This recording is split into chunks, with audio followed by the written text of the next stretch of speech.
Gloire à Dieu, gloire au Seigneur ressuscité d'entre les morts. Chers frères et sœurs en Christ, éminents serviteurs, servantes de Dieu, recevez mes sincères salutations au nom puissant de Jésus-Christ, sans oublier les autorités gouvernementales en place qui nous écoutent et sans oublier aussi les pays voisins, les pays dans n'importe quel pays, vous êtes en train de m'écouter, que la paix de Dieu qui surpasse toute intelligence commence maintenant par régner dans tout domaine de votre vie. Je suis heureux ce jour de vous avoir dans le même état d'esprit en train d'écouter la parole de Dieu.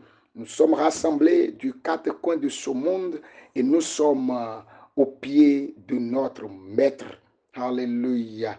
Voilà, je veux vraiment saluer et reconnaître les efforts que nos frères, nos sœurs qui se sont laissés en tant que partenaires à accompagner cette œuvre ministérielle prophétique qui nous a été confiée. Que le nom de l'Éternel Dieu soit loué et qu'il soit exalté à jamais. Voilà pourquoi je vais prendre ce cantique pour pouvoir démarrer la 11e partie de notre thème, de notre grand thème que nous poursuivons depuis quelques mois. Nous voulons voir Jésus. Et nous allons prendre ce cantique. Si vous le connaissez dans un même état d'esprit, nous allons le chanter.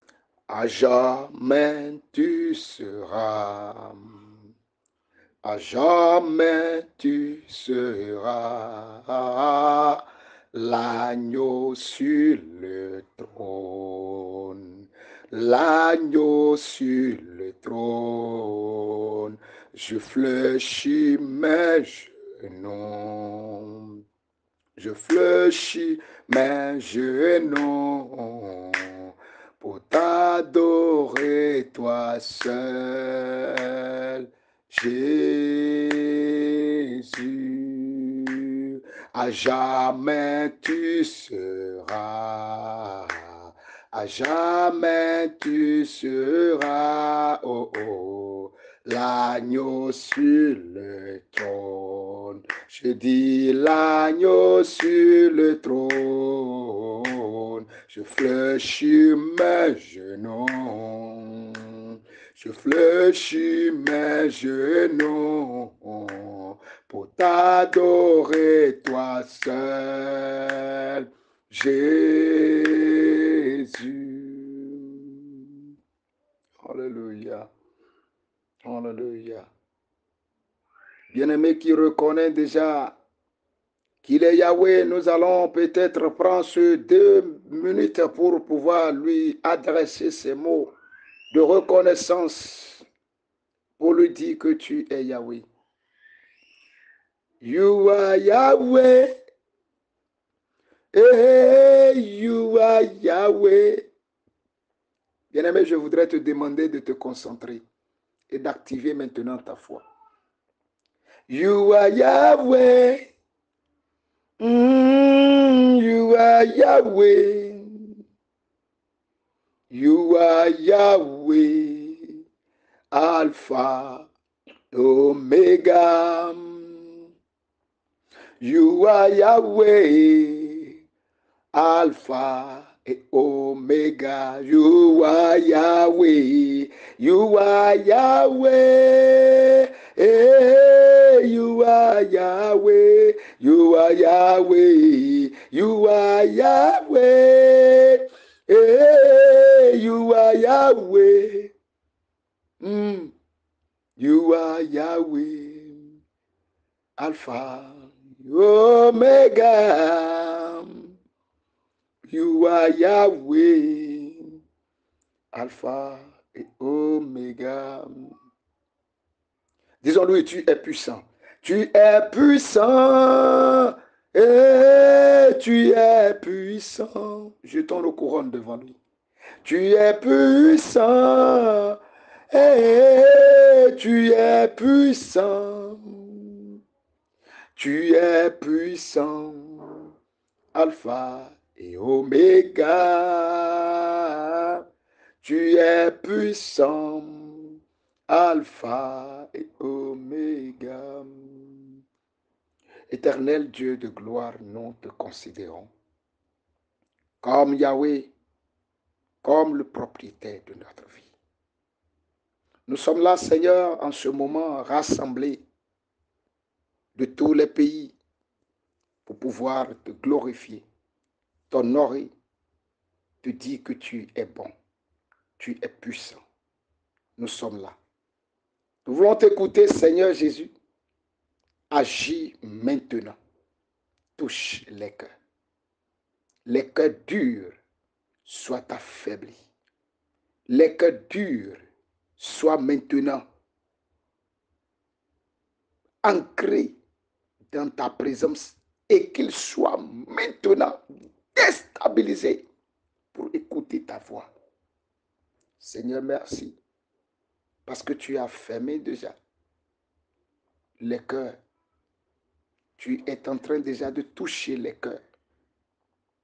Tu es en train déjà de bâtir ton trône dans le cœur. Merci parce que les rois vont écouter le roi des rois. Merci, agneau de Dieu. Merci, éternel. Au nom de Jésus-Christ. Amen. Une fois encore, recevez mes sincères salutations au nom de Jésus-Christ.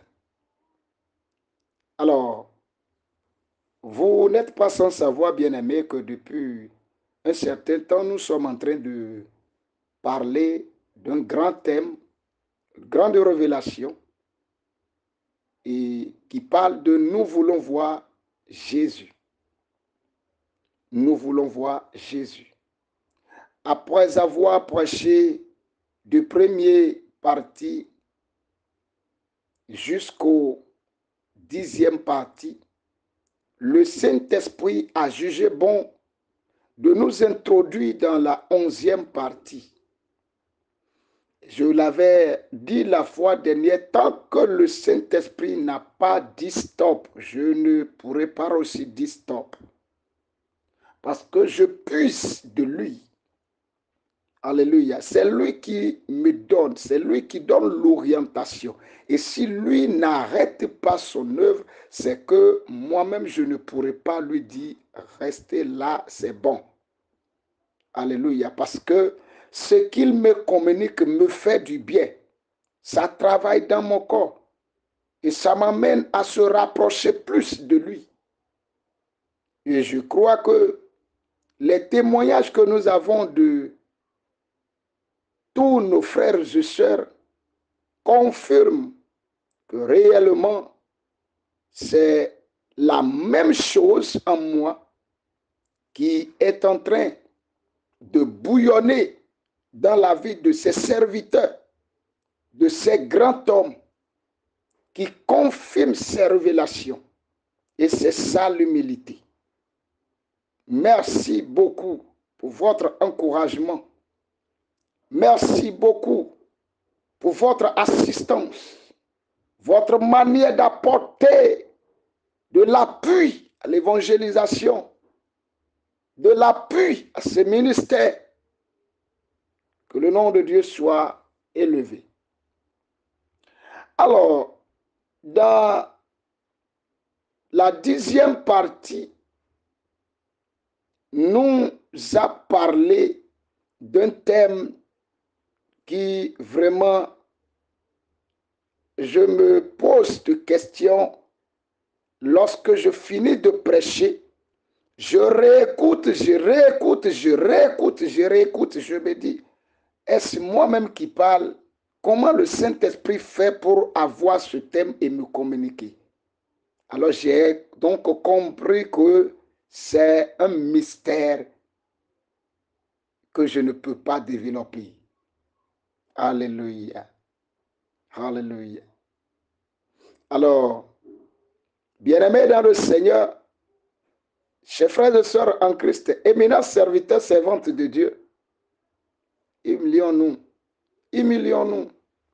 Le Saint-Esprit est là pour nous assister. Faisons-lui confiance. C'est mon conseil pour nous. Alléluia. Alors, la deuxième partie nous a posé une question de savoir, as-tu vraiment une révélation personnelle sur celui que tu appelles Jésus? Vraiment. C'est une question que tout le monde doit se poser. Hein? Et j'ai jugé bon que le Saint-Esprit a raison. Dieu a vraiment raison.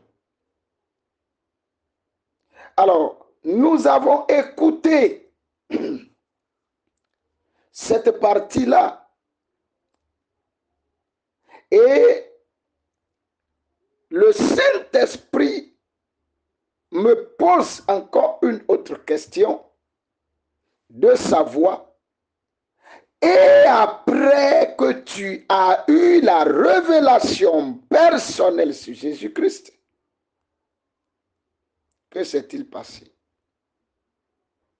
Qu'est-ce que tu es devenu? Si vraiment tu as reçu la révélation personnelle sur celui de Jésus-Christ, beaucoup après avoir écouté ont été impactés de la révélation de Dieu et qui n'ont pas caché, m'ont rappelé et puis m'ont parlé. Mais voici ce que le Saint-Esprit me dit. Et après que vous avez reçu la révélation personnelle sur celui de Jésus, chrétien, il est écrit dans le livre de Actes 1, 8, mais vous recevrez la puissance, le Saint-Esprit survenant sur vous, et vous serez mes témoins à Jérusalem, dans toute la Judée, dans la Samarie et jusqu'aux extrémités de la terre. Hyper important. La première des choses que je souligne dans ce verset, c'est très facile à réciter, c'est très facile à mémoriser, c'est très facile à communiquer et à parler, mais l'application est très difficile.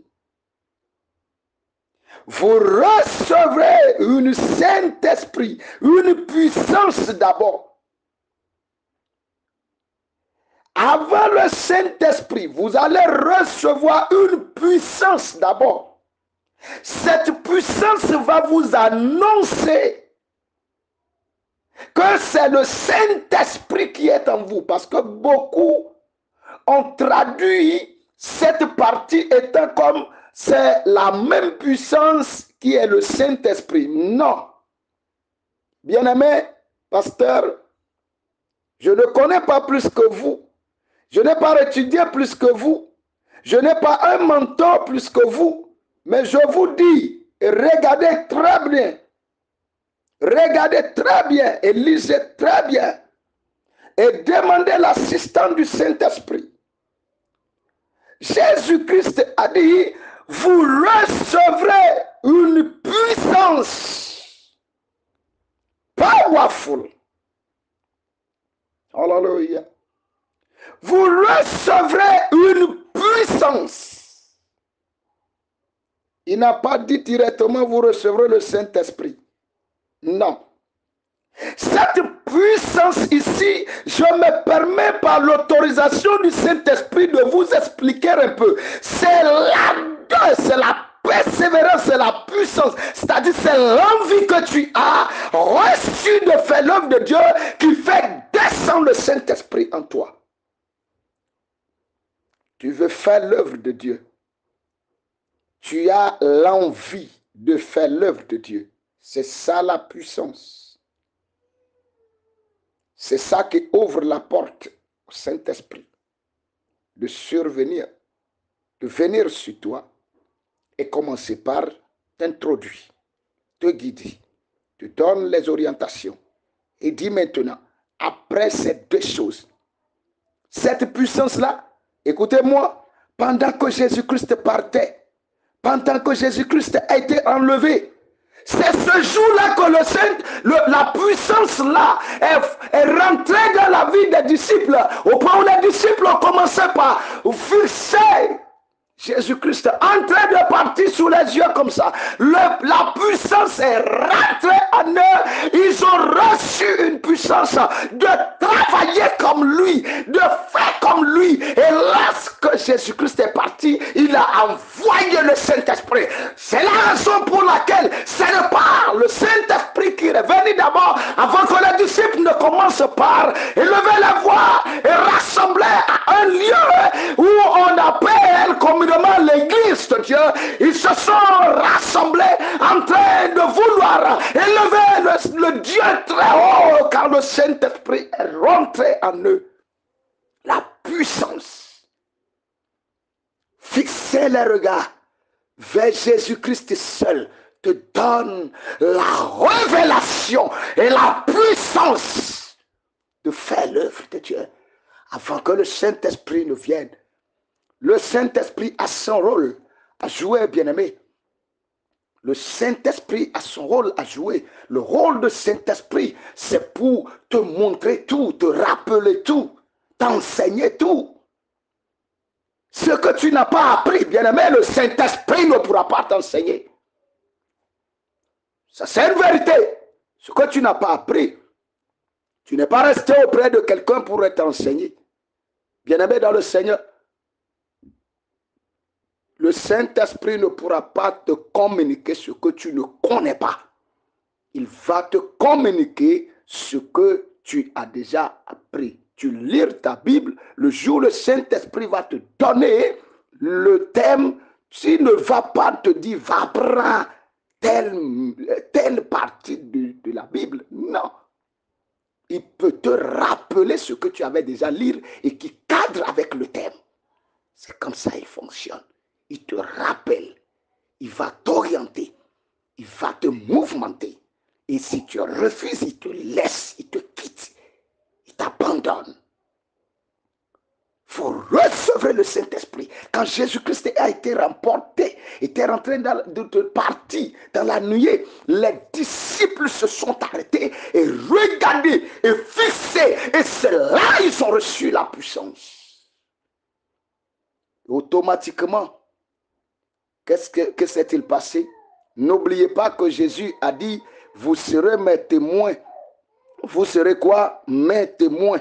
Vous serez mes témoins. Lorsque tu reçois le Saint-Esprit, lorsque tu reçois aussi la puissance, c'est pour être le témoin de Jésus-Christ. Le témoin de Jésus-Christ à Jérusalem, dans toute la Judée, dans la Samarie et jusqu'aux extrémités de la terre. Alléluia. Remarquez très bien, bien-aimés dans le Seigneur, la confirmation de cette parole dans la vie des patriarches dans la foi. Je vais nous faire remarquer, n'oubliez pas, il a dit vous recevrez le Saint-Esprit. Maintenant regardez, vous n'êtes pas sans savoir que aussitôt ils se sont rassemblés en train d'adorer, de communiquer avec le ciel, de célébrer le roi des rois. Là, le Saint-Esprit est descendu sur eux. Vous n'êtes pas sans savoir cela. Alors regardez dans Acte 4, le verset 12, c'est que le Saint-Esprit a commencé par faire. Parce que la parole de Dieu dit, vous recevrez une puissance, le Saint-Esprit survenant sur vous. Vous serez mes témoins à Judée, Jérusalem, à la Samarie, dans toute la extrémité de la terre. Regardez très bien, il dit, il n'y a de salut en aucun autre, car il n'y a sous le ciel aucun autre nom qui ait été donné par les hommes, parmi les hommes, par lequel nous devions être sauvés. Regardez la manière de parler, de communiquer, de prier, d'adorer d'un être, d'un individu qui a été impacté de la révélation personnelle sur celui de Jésus-Christ. Les disciples ont compris que la puissance qui est rentrée en moi, c'est pour aller donner le témoignage. Il n'y a pas de salut en aucun autre nom. En aucun autre nom. Sur le ciel, dans les cieux, sur la terre, dans nos vies, il n'y a pas un autre nom. Alléluia. Alors, regardez le verset suivant. Regardez le verset suivant. Regardez très bien le verset 13 qui dit ceci. C'est là même se trouve la base sur laquelle je vais m'appuyer cet après-midi. Alléluia. Il dit lorsqu'ils virent l'assurance. Est-ce que vous avez bien compris? Prenez votre Bible et soulignez. Lorsqu'ils virent l'assurance de Pierre et de Jean. Lorsqu'ils virent l'assurance de Pierre et de Jean. Lorsqu'ils virent l'assurance. Une personne qui a une révélation personnelle sur Jésus-Christ parle avec assurance, prêche avec assurance, prie avec assurance, adore avec assurance, loue avec assurance, et il a la crainte de Dieu avec assurance. Il fait tout avec assurance. Il convainc les cœurs avec assurance. Alléluia. Alléluia. Regardez très bien. Il dit, vous recevrez la puissance, mais le Saint-Esprit descend sur vous, survenant sur vous. Et juste après ça, vous serez mes témoins. Regardez la confirmation exacte. Alors, bien-aimés dans le Seigneur, une remarque très impressionnante dans ce verset. Et je vais vous dire mes remarques personnelles. Alléluia. Qui m'a beaucoup impressionné. Et voici ce que je peux vous communiquer rapidement sur ce verset. Alléluia. Après la révélation personnelle sur celui de Jésus-Christ, les disciples ont été attaqués et contaminés par la folie surnaturelle de leadership. Ah oui, c'est ça. Après la révélation personnelle, Jésus-Christ, les leaders, était en train de prêcher, rentrer dans la synagogue, rentrer parmi les docteurs, rentrer parmi les enseignants et les enseigner de manière folie. Alléluia. Et quand il est parti, les disciples ont fait la même chose et ont été attaqués et contaminés par la folie surnaturelle de leadership. Alléluia. La folie surnaturelle de leadership. Ils ont été contaminés. Et ils ont reçu la conviction. Tu prêches, mais tu ne prêches pas avec assurance. Bien-aimé. Même les païens ont compris que ces deux hommes prêchent. Regardez.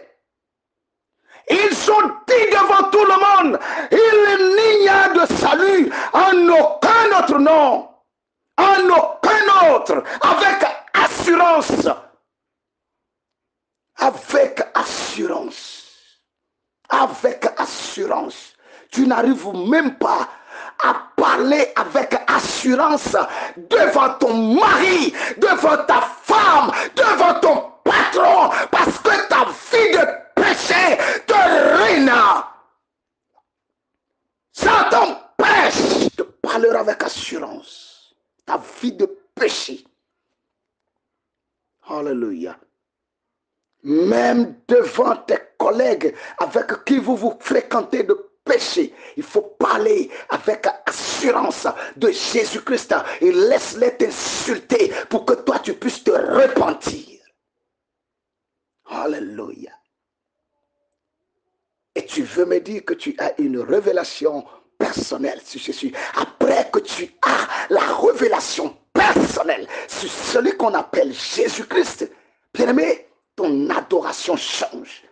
Ta manière de parler change. Ta manière de voir change. Ta manière de réagir change. Ta manière de chanter change. Ta manière de prier change. Et ta manière d'adorer le Seigneur Jésus-Christ change. Ils ont été impactés de la puissance. Alléluia. Au chapitre 1, ils ont été impactés, touchés. Alléluia. Alléluia. Oh yes. Ils ont été impactés impacté là-bas. Et puis maintenant, au chapitre 4, ils ont la confirmation de leur appel, la révélation sur Jésus-Christ. Et il s'en va maintenant devant les frères, devant les païens.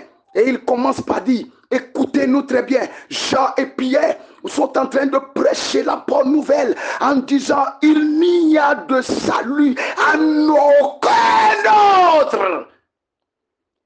Toi, tu me dis que tu es un enfant de Dieu et que tu as la... Oh my God! Tu me dis ça. Tu me confirmes que tu as une révélation personnelle de Jésus-Christ. Et pourtant, tu vas encore vers les charlatans. Et tu dis, Dieu n'a jamais interdit d'utiliser les choses noires. Où est-ce que tu as vu ça? Pasteur, toi qui vends de l'intention, tu as vu ça où? Tu n'as pas de révélation personnelle. Car la révélation personnelle, presque Jésus-Christ seul. Et non pas se focaliser sur les huiles d'onction à vendre, les sels à vendre, les sables à vendre, l'eau à vendre. Et vous faites des fausses miracles. Vous serez jugés le dernier jour. Vous serez jugés. Alléluia. Alléluia. Alléluia.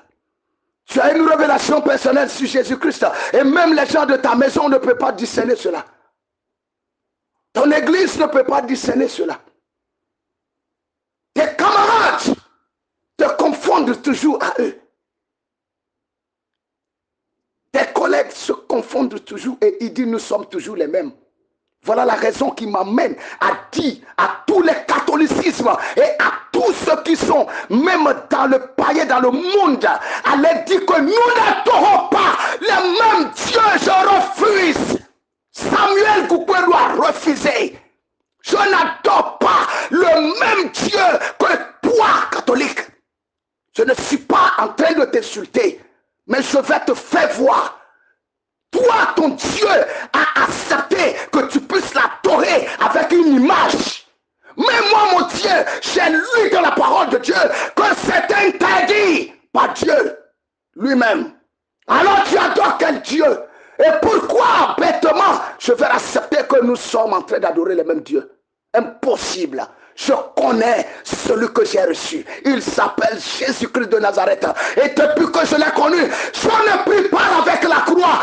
Je ne prie pas avec bougie.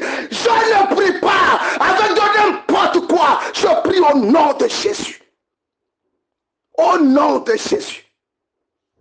Je n'y fais pas sur les charlatans. Le nom de Jésus me guérit. Le nom de Jésus me sauve. Le nom de Jésus me délivre. C'est ça.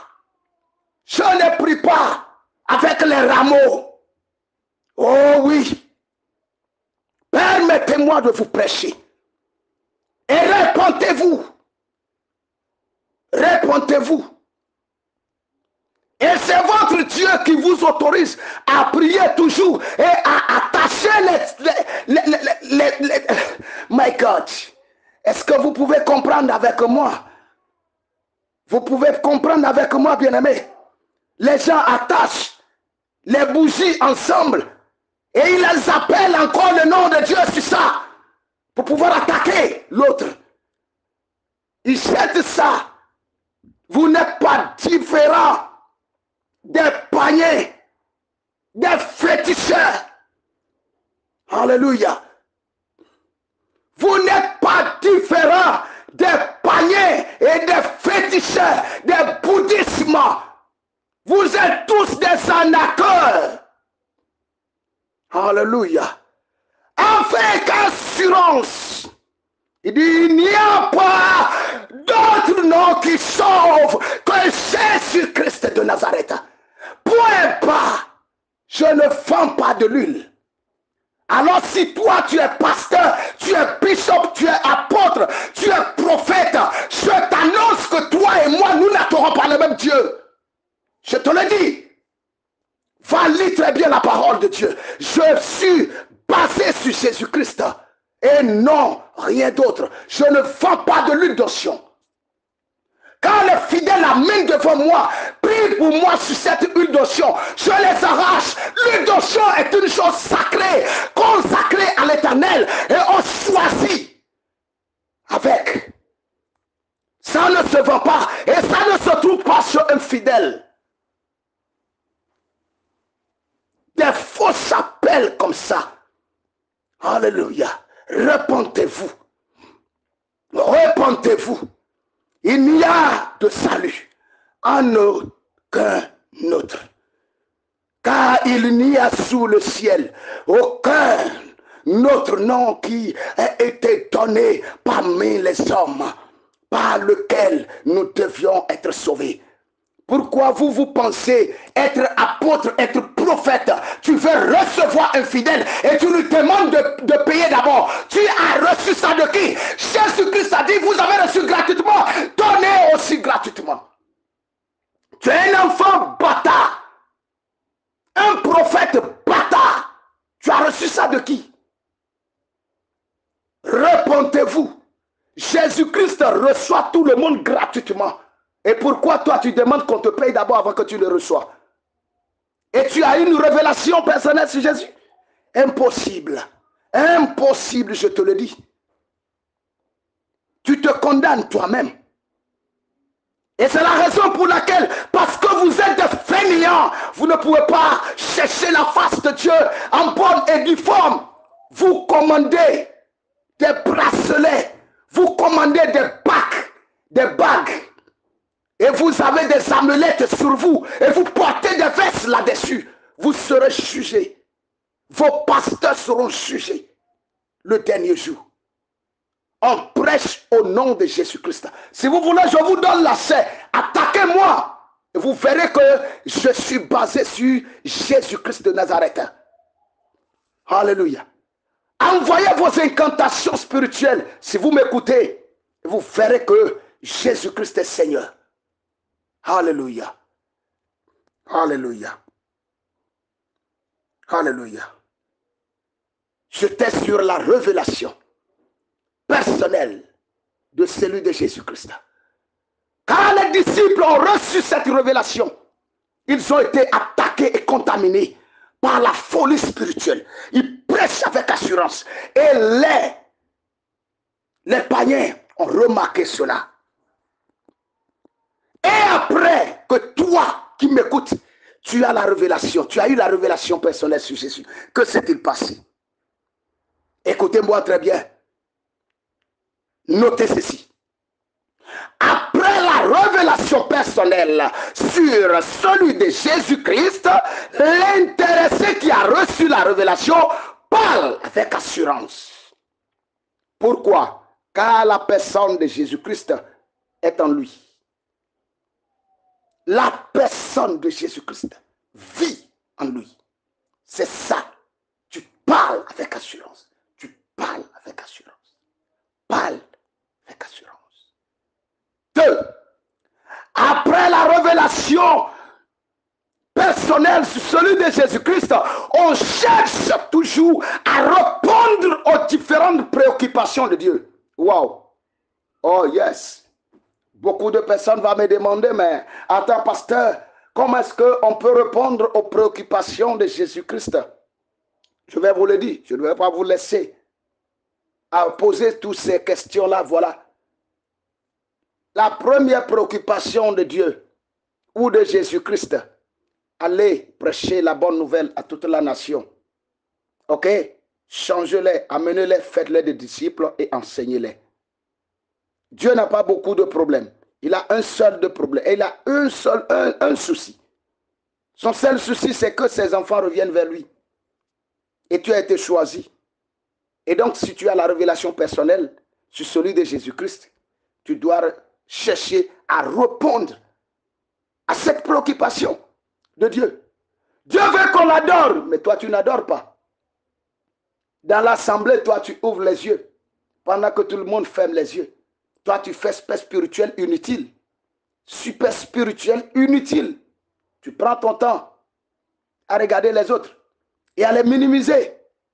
Dieu veut qu'on le loue. Toi, tu ne loues pas. Tu viens en retard. Dieu veut qu'on se rassemble dans sa maison, mais toi, tu dis, Dieu est dans le cœur, je préfère rester à la maison. Maudit. Alléluia. Donc, nous devrons répondre aux différentes préoccupations de Dieu. OK? Voilà. Alors, après avoir reçu la révélation personnelle sur celui de Jésus, on cherche toujours à comprendre ce que Dieu fait présentement, maintenant. Et non se limiter dans les anciennes révélations personnelles des patriarches bibliques. Ça va vous choquer un peu. Les gens qui continuent toujours à dire Dieu d'Abraham, Dieu d'Isaac, Dieu de Jacob, Dieu de... Je ne condamne pas, c'est bien, c'est biblique. Et je ne vous stoppe pas de le dire. Mais quand est-ce que le monde va dire Dieu de Samuel? Quand est-ce que le monde va dire ça? Ça, c'est les anciennes révélations. C'est les anciennes révélations. Nous sommes contents de ça. Abraham, c'est un homme comme toi. Isaac, c'est un homme comme toi. Alléluia. Daniel, c'est un homme comme toi. Joseph, c'est un homme comme toi. Déborah, c'est un homme comme toi. C'est une femme comme toi. Alléluia. Mais quand est-ce qu'on va dire Dieu de Samuel? Quand est-ce qu'on va le dire? Parce que tu es fainéant. Tu ne te rapproches pas de Dieu. Dieu veut les jeunes qui va proclamer sa grandeur. Alléluia. Je crois aujourd'hui maintenant, si on doit dire quelque chose, on peut dire Dieu que les Fulani adorent dans le nord là-bas. Oh yes, parce que les Fulani ont été impactés, ont expérimenté la grandeur de Dieu. Et ils sont en train de faire exploser le nom de Jésus-Christ. Alléluia. Il faut travailler pour Dieu. Il faut travailler pour Dieu. Notre Dieu est le même hier, a dit la parole de Dieu. Même aujourd'hui et même éternellement. Mais pourquoi les choses actuelles n'ont pas d'impact? Pourquoi? Et nous sommes tellement contents sur le travail, sur la révélation du patriarche Abraham. Abraham a fini et il est déjà dans le sang, dans le sein de Jésus-Christ là-bas. Il est déjà dans le royaume. Mais vous et moi, qu'est-ce que nous faisons aujourd'hui? Même les païens qui sont dans notre maison disent toujours que nous sommes les mêmes. Les païens disent que nous sommes les mêmes. Et tu acceptes. Tu es un enfant bâtard si tu acceptes ça. Ça veut dire que tu n'as pas une révélation personnelle. Alléluia. Alléluia. Même Jésus-Christ, il a distingué les choses. Il dit, vous n'êtes pas mes brebis. Et puis après, il s'en va approfondir cela en disant, même l'esprit que je vais vous donner là, le monde n'est pas concerné. Mais pourquoi vous voulez mélanger les choses? Parce que vous vivez dans le péché. Vous vivez dans le péché. Et c'est ça qui vous amène avec les hommes, les incroyants. Et vous dites que vous adorez les mêmes dieux. Écoutez-moi très bien. Nous devrons apprendre à distinguer les choses. Mettons les choses pas à pas. Alléluia. Alléluia. C'est bon de dire Dieu d'Abraham. C'est bon. Mais je veux que toi-même tu te mettes au point et travailler plus que Abraham pour qu'on puisse dire demain Dieu d'eux. C'est là où je t'amène. Je t'amène dans une dimension spirituelle de la maturité. Travaillons pour Christ. Parce que Christ, en voulant partir, a dit, si vous avez la foi, vous allez faire plus que moi-même et des grandes plus que moi-même. Et qui est Abraham? Si Jésus-Christ dit ça. Imaginez-vous un peu. Alléluia. Alléluia. Alors, je continue, bien-aimé. Après la révélation personnelle sur Jésus-Christ, possible, pour créer tous les raccourcis possibles, pour te mettre en contact avec un Samuel qui pourra mieux te connecter à la révélation technologie, à la nouvelle technologie surnaturelle de Dieu. C'est ça que j'appelle les choses actuelles que Dieu communique, les thèmes actuels, les révélations actuelles. Alléluia. Nous en avons assez. Quand est-ce qu'on va dire Dieu de Samuel? Alléluia. Alléluia. Bien-aimé, il fera tout possible pour te connecter à un Abraham qui va te connecter à la nouvelle technologie surnaturelle de Dieu. Alléluia. Il va tout faire pour te connecter à un Antoine, c'est osé, pour t'amener à être connecté à la nouvelle technologie de Dieu. Alléluia. Le monde est en train de d'évoluer dans les choses physiques. Et nous, les hommes de Dieu, et nous, les enfants de Dieu. Alléluia. C'est important, hein? Après la révélation personnelle sur celui de Jésus-Christ, on a quoi? La crainte de Dieu. Partout. Pour tout. Et en tout. Toi, tu as dit tu as la révélation personnelle de Dieu. Et tu n'as pas peur de pécher. Tu n'as pas peur de pécher. Tu t'amuses avec le péché. Tu mets la main dans le péché. Tu manges dans le péché. Tu bois le péché.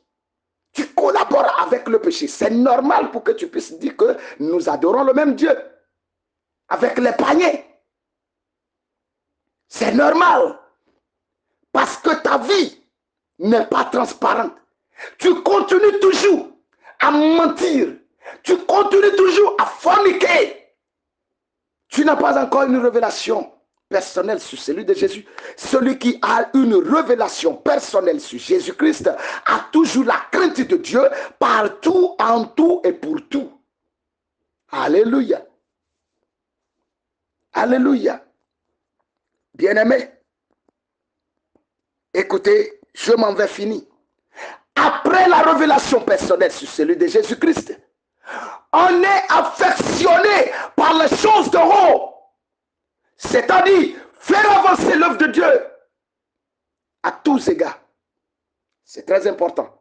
Après la révélation personnelle sur celui de Jésus-Christ, on a le respect incontestable en faveur des hommes de Dieu et des servantes de Dieu.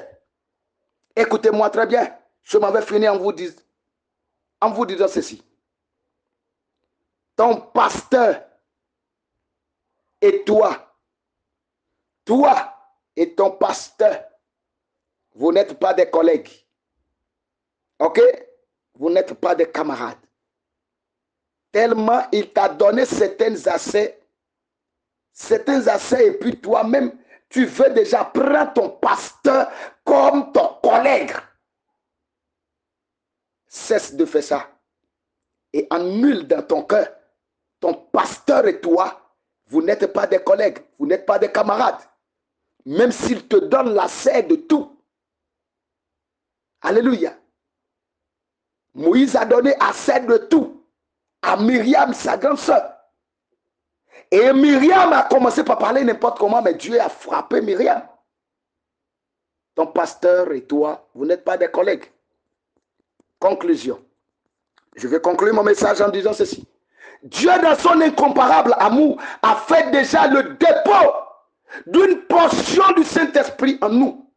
Mais à nous de prendre la tâche qui nous a été octroyée par Dieu au grand sérieux afin de faire développer l'Esprit de Dieu en nous pour la croissance de son œuvre.